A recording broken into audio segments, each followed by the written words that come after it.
The dust settled. The air, still thick with smoke, carried a chilling silence. It was a silence that screamed louder than any bomb.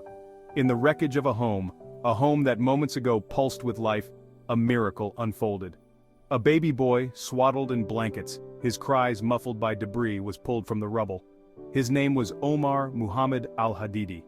He was alive. Omar, just 10 months old, didn't know it yet, but he was a survivor.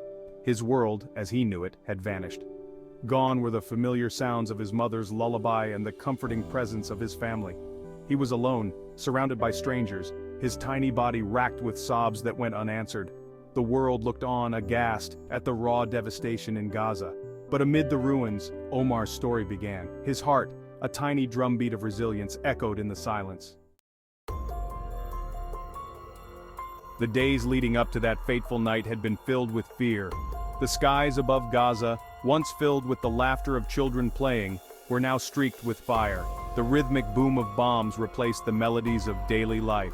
Omar's family, like countless others, huddled in their home, praying for safety. They sought refuge behind thin walls that offered little protection from the relentless assault. Omar's father, a baker known for his warm smile, tried to maintain a sense of normalcy. He would tell stories to distract his children from the fear that gnawed at their hearts. Omar's mother, her eyes reflecting both worry and fierce love, would sing lullabies, her voice a soothing balm in the face of terror. But war, a cruel and indiscriminate beast, paid no heed to their hopes or their dreams. The night the bomb hit, Omar's family was asleep. They dreamt of peace, of a future where their children could play without fear. But fate had other plans. The deafening roar of the explosion shattered the night. Their world imploded, reduced to a maelstrom of dust and debris. When rescuers arrived, hope was a flickering flame. They dug through the rubble, their hearts heavy with the weight of loss and the desperate hope of finding a survivor. Then, a miracle. They heard a faint cry. It was Omar. He was buried under the rubble, shielded from the worst of the impact by the bodies of his family. They had formed a protective shield around him, their love a fortress even in death. Omar was pulled from the wreckage, his tiny body bearing the physical scars of the tragedy. He had cuts and bruises, his cries a testament to the trauma he had endured. But his spirit, like a sapling pushing through concrete, remained unbroken. He clung to life with a tenacity that belied his fragility. He was whisked away to a hospital, his cries echoing through the crowded corridors, a stark reminder of the human cost of conflict. The world, moved by his story, watched with bated breath.